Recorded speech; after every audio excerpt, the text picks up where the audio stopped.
Bonjour à toutes et à tous, bienvenue. On démarre tout de suite. Faut-il acheter l'action Hermès après sa chute de 11%?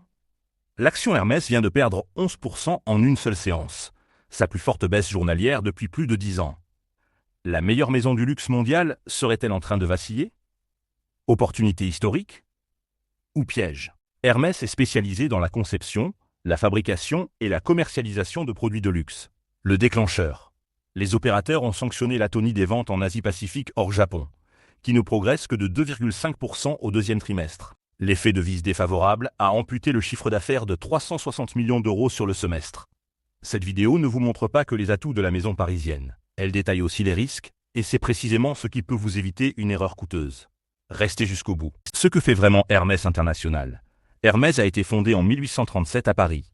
À l'origine sellier, le groupe s'est diversifié, tout en conservant son ADN artisanal. De la sellerie, Hermès a étendu son savoir-faire à la maroquinerie, au prêt-à-porter, à la joaillerie et au parfum.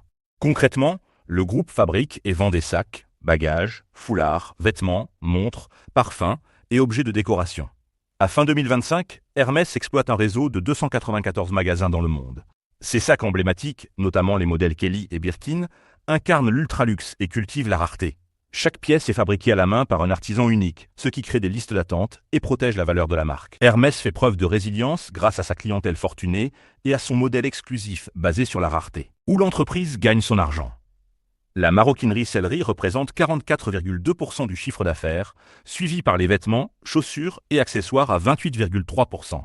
Viennent ensuite les articles de soie et textiles, 6%, l'horlogerie, 3,4%, les parfums, 3,1%, et les autres métiers comme la bijouterie et l'art de la table, 15%.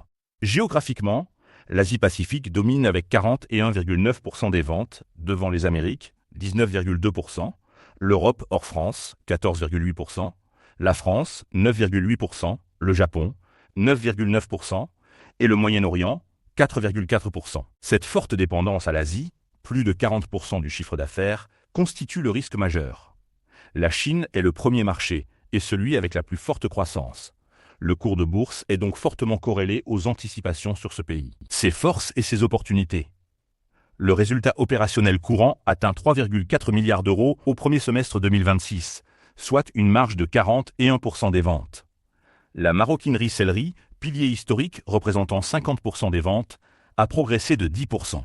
L'Amérique, le Japon et l'Europe, hors France, affichent des progressions remarquables aux 2 trimestres.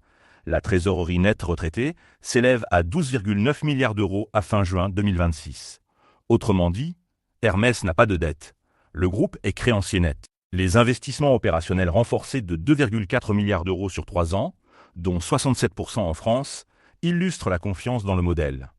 Cette solidité financière offre une marge de manœuvre considérable face aux aléas économiques. Ces risques.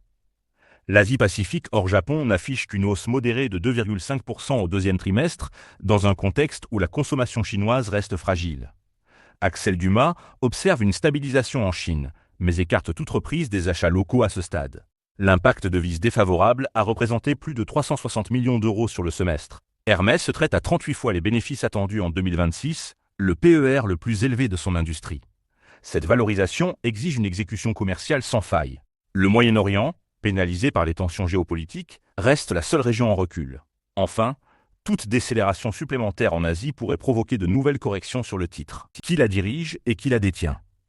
Axel Dumas dirige le groupe, entouré d'un conseil largement composé de membres de la dynastie Dumas. La famille détient 67% du capital, consolidé sous la holding Krefeld Invest. Plus de 2 tiers du capital sont verrouillés. La famille tient la barre depuis près de 2 siècles. LVMH, menée par Bernard Arnault, a tenté de forcer la porte sans succès. La famille Hermès est devenue en 2024 le plus gros actionnaire du CAC 40, devant la famille Arnault, selon une étude d'Euronext.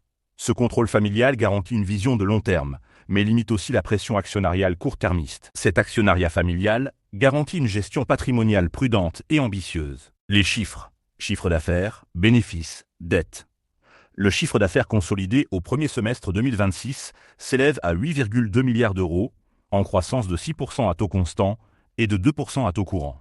Le résultat opérationnel courant atteint 3,35 milliards d'euros contre 3,33 milliards au S1 2025. Le résultat net part du groupe retraité s'élève à 2,5 milliards d'euros, soit 30,7% des ventes. Hermès affiche 2,2 milliards d'euros de bénéfices nets et conserve une marge de 41% malgré un environnement contrasté. La trésorerie nette retraitée atteint 12,9 milliards d'euros à fin juin 2026. Autrement dit, pas de dette, un matelas de cash imposant. Ces résultats ont été publiés le 29 juillet 2026, selon le communiqué officiel du groupe. Le dividende. Le dividende Hermès 2026 au titre de 2025 s'élève à 18 euros par action, dont un dividende exceptionnel de 3 euros. Ce montant est en hausse de 12,5% par rapport à l'exercice précédent.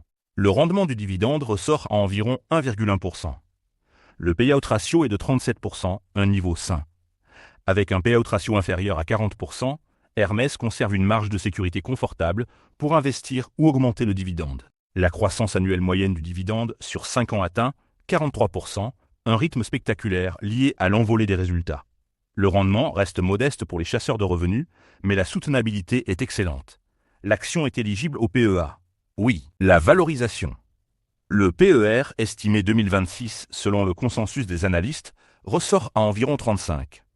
L'entreprise se traite à 38,4 fois les bénéfices attendus en 2026, soit le PER le plus élevé de son industrie.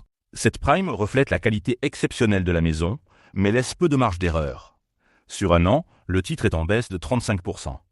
Historiquement, Hermès s'est toujours payé cher. Le marché a accepté des multiples de 40 ou 50 fois les bénéfices dans les phases d'euphorie. Après la correction, le titre reste coûteux comparé à LVMH ou Kering, mais il offre aussi la meilleure marge du secteur. La question, payer la qualité ou attendre un prix plus bas? Les scénarios. Scénario favorable. La Chine se stabilise, la croissance repart vers 8 à 10% à taux constant, la marge reste au-dessus de 40%. Le titre retrouve progressivement ses sommets. Selon le consensus de 22 analystes compilés par Investing, l'objectif de cours moyen à 12 mois est d'environ 2063 euros, avec une fourchette entre 1500 et 2600 euros. D'après Ideal Investisseur, l'objectif médian ressort à 2138 euros, soit un potentiel de plus 33% par rapport au cours actuel. Scénario défavorable. Le ralentissement asiatique s'accentue. Les devises restent défavorables, la marge s'effrite. Le titre reteste ses plus bas ou les enfonce. Sur 18 avis recensés, 50% sont positifs et 50% neutres, aucun avis négatif n'est référencé. Ce que disent les chiffres. Hermès reste la maison du luxe la plus rentable, avec une marge de 41% et une trésorerie nette de près de 13 milliards d'euros. Le dividende est solide, le payout ratio confortable et la famille contrôle fermement le capital. Mais la valorisation demeure exigeante. À 35 à 38 fois les bénéfices, le titre ne tolère aucune déception. Le ralentissement en Asie et l'effet devise ont provoqué une chute brutale, et le consensus reste partagé entre achat et conservation. Pour un investisseur de long terme convaincu par la qualité exceptionnelle du modèle, la correction offre un point d'entrée moins stratosphérique. Pour les prudents, la volatilité peut persister si la Chine déçoit. Ce que disent les chiffres. Hermès reste la meilleure maison, mais le prix à payer n'est pas bradé. Et vous? Vous la gardez ou vous passez votre tour? Dites-le en commentaire. Et si vous voulez comparer avec LVMH, l'analyse est sur la chaîne. Et ce que cette analyse ne dit pas. Cette analyse s'appuie sur des données publiques datées du 29 juillet 2026, résultats semestriels, et du 11 août 2026, cours consensus. Elle ne connaît pas votre situation personnelle, vos objectifs, ni votre tolérance au risque. Elle ne prédit pas l'avenir. Ce n'est pas un conseil d'achat ou de vente.